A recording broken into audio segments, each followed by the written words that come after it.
Welcome to another episode of Giants Off the Cup, where we talk about the Giants, and I'm not going to wear my oversized Daniel Jones jersey this time because it's just too big. It's just too big. And I have 2 minutes or less to explain my thinking about a particular topic, because if I didn't, I would just keep on rambling forever. So it's starting 2 minutes on the timer.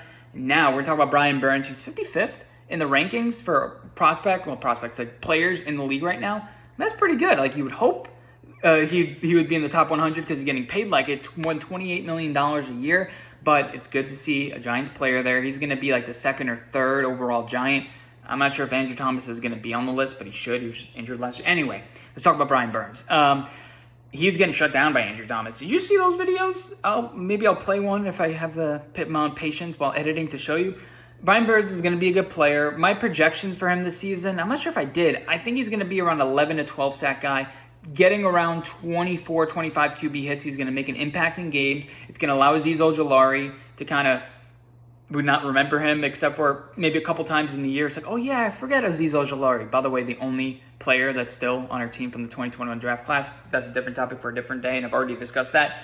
But going back to Brian Burns, I like his attitude. He's giving good quotes, which is what you do this time of year, in the best shape of your life, that type of stuff. But Brian Burns is going to come off the edge. He's not going to be great in the run game, which is why I'm a little bit concerned. I'd like more depth on the defensive line. But the fact that he is around 50th in the league gets me a little bit more optimistic about this. A player ranking, sometimes the players don't get it right.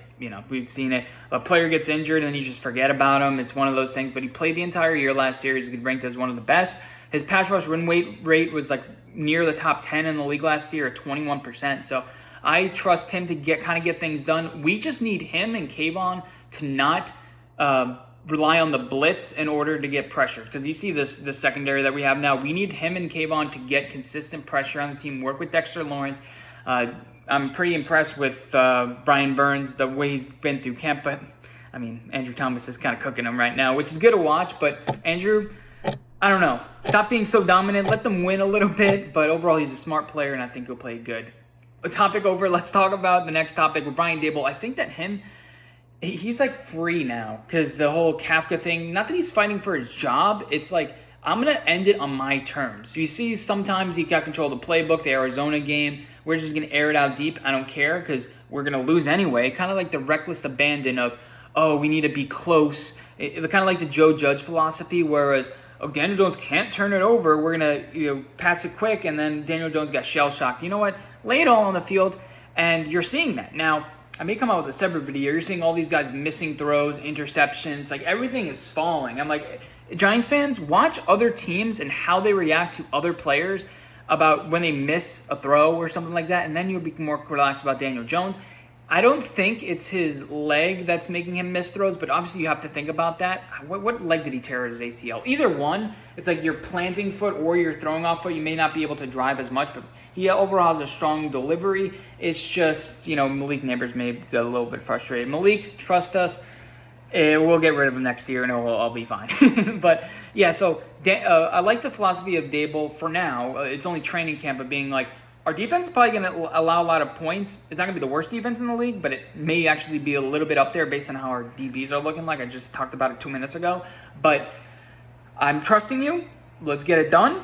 And I think that Daniel Jones is going to be able to throw for a bunch of yards this year. I may come out with like a projection. Every year I come out with a projection. I'm completely wrong. It's usually lower than what I think. And each year I keep on lowering the expectations and it keeps on going lower. So I don't know. I don't know what it is. Brian Daboll, let's air it out, because what other way are we going to win? We don't have Saquon anymore, so you can't rely on that. It used to be like, oh, we will just rely on the run game. You have Tracy, you have Singletary, but I think Daboll is going to want to do kind of what he wants to do. 11 personnel. And by the way, with Manhurts, maybe a different topic for a different day. I think he can be used as a cool decoy in the offense. So we have the pieces now. No excuses for wide receivers, and that is a good thing. I want to discuss the state of the offensive line. This is a state of the union of the offensive line, because Neil, he's done. He's done. I looked at it, and we can actually save $2 million if we trade him right now to a team with developmental.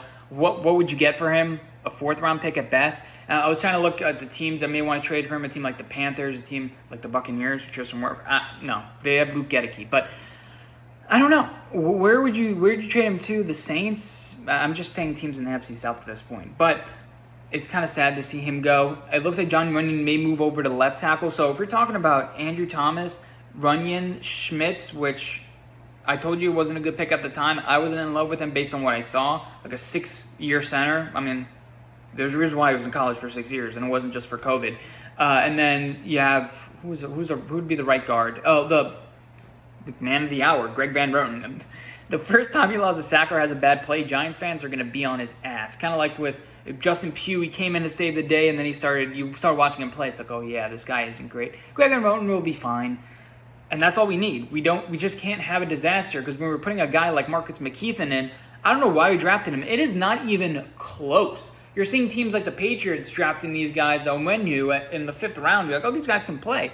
But you got to picture not every team has these types of players. It's only the ones we hear are like, how did they get this guy in the 5th round? Most 5th round picks aren't good. So get it, Marcus McKeithen's back, and you'll have Greg Van Roten there. He's going to be all right with Illuminor. Now, behind that, not too confident with Stinney, with Schlottman, all these other guys. And I'm hearing good things about the UDFA guy based on Talking Giants, but based on what they say. So it's going to be nice to have an average offensive line. Isn't that beautiful if we were like 15th or 16th? And then we'll replace the quarterback next year and everything will be just beautiful and great. But that's the 2 minutes up. Let me know what you guys think about the topics I discussed. Off the Cup Giants. We'll continue to talk about Giants stuff. And if you want to let me know to hit on a topic or something, let me know, and I'll see you guys later.